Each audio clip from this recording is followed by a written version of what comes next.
하나님 말씀 보겠습니다. 오늘 이 아침 하나님께서 우리에게 주시는 말씀은 역대상 21장 1절로 5절까지의 말씀입니다. 역대상 21장 1절에서 5절까지의 말씀, 우리 다 찾으신 줄 알고 함께 봉독하겠습니다. 사탄이 일어나 이스라엘을 대적하고 다윗을 충동하여 이스라엘을 계수하게 하니라.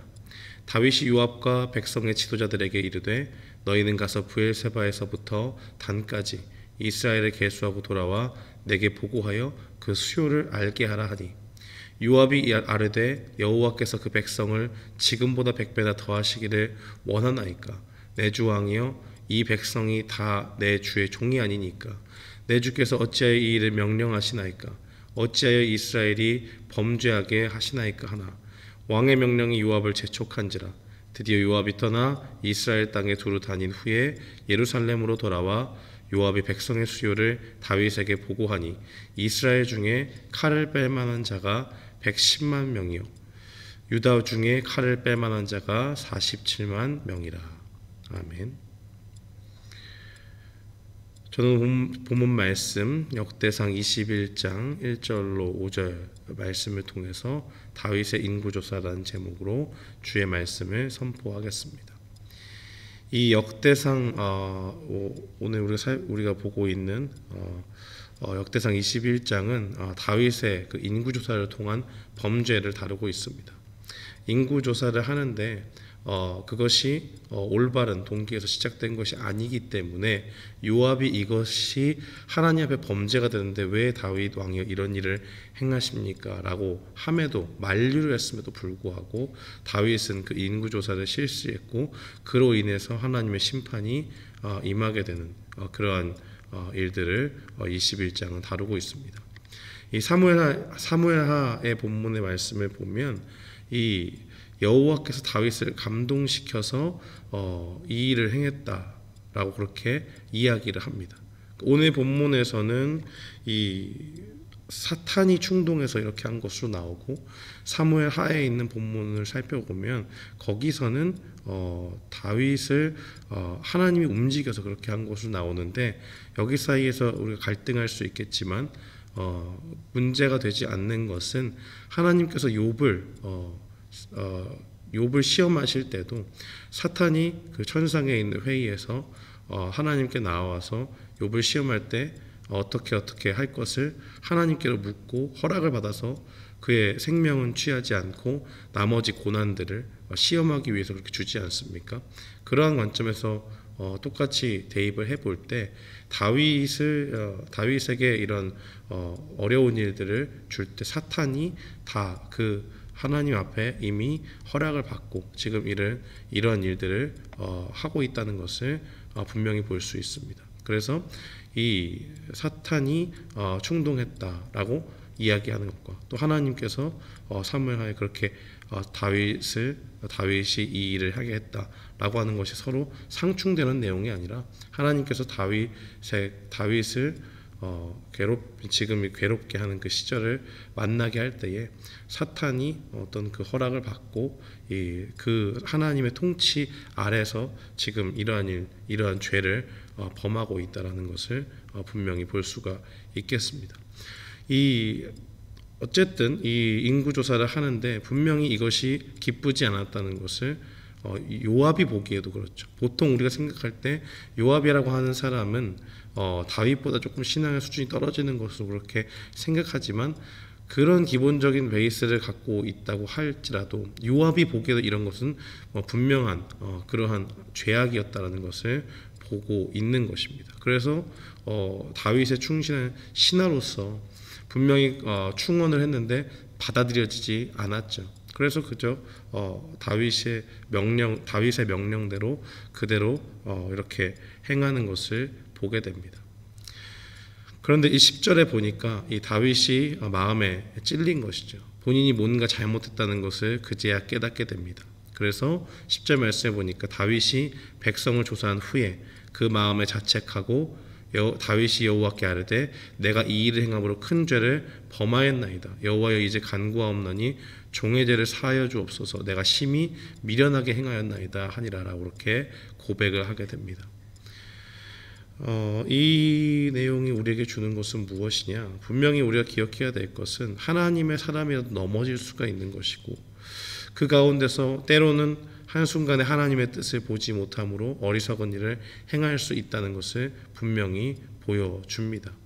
사탄은요, 이렇게 하나님께서 세우신 그의 백성을 잘 인도하기 위해서 하나님께서 세우신 기뻐하는 그 다윗 왕을 넘어뜨리려고 분명히 이런 일들을 행한 것이죠. 그 가운데서 이 다윗이 잠시 아둔해지고 뭔가 하나님의 뜻을 밝히 알 수 없는 그러한 상황 가운데서 잠시 교만에 빠진 것입니다. 우리가 앞에서 살펴본 바와 같이 계속되는 이 내용들의 앞장을 살펴보면 하나님께서 다윗과 함께 하셔서 그와 함께한 전쟁에서 모두 승리를 주셨고 블레셋의 사람들마저도 우리 오늘 읽지 않았지만 20장에 보면 블레셋에 나와 있는 그 용사들이 있는데 그 용사들마저도 이 다윗 왕 앞에 무릎을 꿇는 다윗 왕의 백성에게 그 용사들에게 무릎을 꿇는 그러한 일들을 보게 됩니다. 이 블레셋이 계속적으로 공격을 해오고 틈만 나면 이스라엘을 무너뜨리려고 하지만 하나님께서 그때 다 하나님의 은혜 가운데 막아주신 것이죠. 그런데 다윗이 순간적으로 드는 마음이 내가 뭔가 힘이 있어서 내가 훌륭한 장수들이 있고 나의 군사들이 막강하니까 이러한 일들을 행했구나 하면서 자기 마음에 교만한 마음이 들게 되고 그 가운데서 이러한 인구조사를 하는 그러한 악한 행동을 하게 됐던 것이죠. 사랑하는 성도 여러분, 우리도 이러한 때가 있는 줄 압니다. 뭔가 우리가 선줄로 알면 넘어질까 조심하라고 했습니다. 뭔가 믿음이 좋아지고 하나님 앞에 우리의 행하는 그런 모든 것들이 다 주님께 영광을 돌리고 하는 그때에 우리 자신이 깨달아야 되는 것은 무엇이냐? 이러한 은혜의 때가 계속될 수 있도록 우리의 믿음이 강화된 상태에서 계속 이 상태를 지속할 수 있도록 날마다 우리 영혼을 살피는 일이 분명히 필요합니다. 다윗이 승승장구했던 그 가운데서 자신을 날마다 살피고 하는 그런 가운데 있었음에도 불구하고 그가 잠깐 방심하고 하니까 사탄이 그 마음에 틈타서 교만한 마음을 주고 이러한 일들을 벌이지 않습니까? 그렇기 때문에 우리는 날마다 하나님 앞에 겸손하기를 힘써야 되고 우리 마음 가운데 죄가 있는지 없는지를 늘 살펴서 혹 우리 마음 가운데 교만한 마음이 있거나 하나님께 영광을 돌리는 그러한 일들을 하기보다는 우리 자신의 능력과 우리 자신의 어떠한 잘됨 그러한 일들을 통해서 우리 자신이 잘나서 뭔가를 이뤘다라고 하는 그런 교만한 마음이 들지 않도록 날마다 우리의 영혼을 살펴야 될 필요가 있습니다.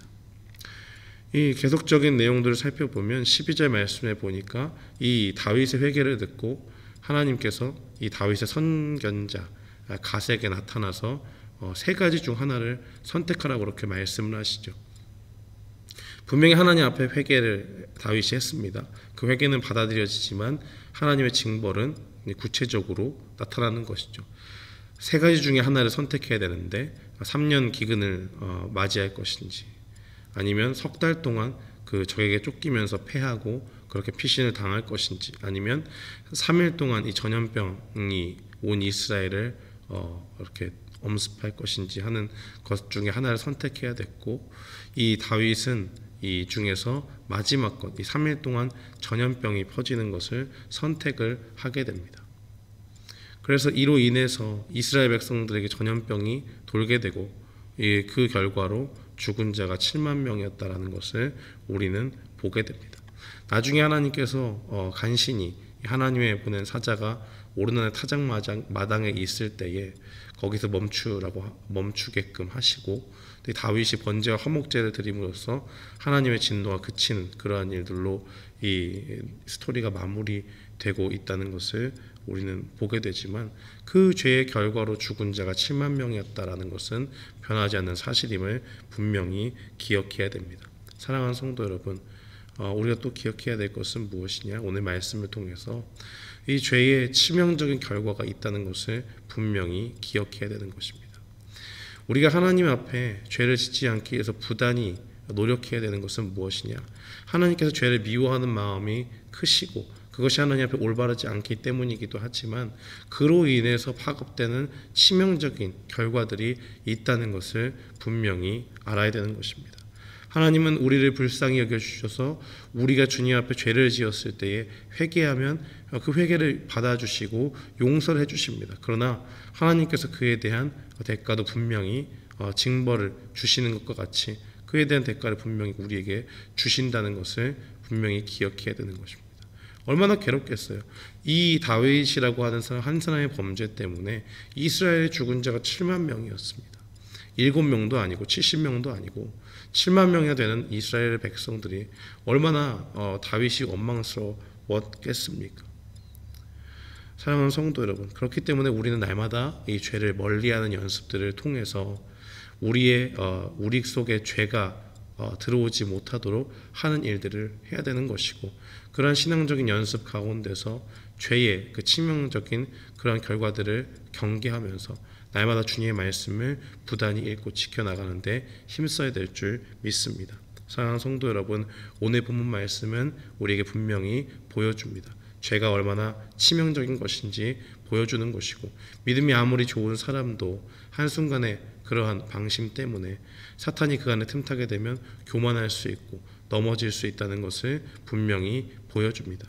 오늘 말씀을 통해서 우리 영혼을 돌아보면서 하나님 앞에서 우리 영혼이 넘어지지 않도록 위해서 날마다 기도하는 우리가 되어야 될 줄 믿습니다. 또한 죄의 치명적인 그러한 모습들을 보면서 혹시 우리 가운데 죄가 있다면 빨리 회개의 길로 나아가는 것이 필요하고, 우리 가운데 죄가 틈타지 못하도록 날마다 깨어 기도하는 그러한 회개의 사람, 또 신앙의 훈련이 잘 되는 그러한 사람 될 수 있도록 늘 깨어서 기도하는 우리가 되기를 분명히 기억하면서 오늘 하루도 이 말씀을 붙잡고 승리하는 우리 모두가 되기를 주님의 이름으로 축원합니다.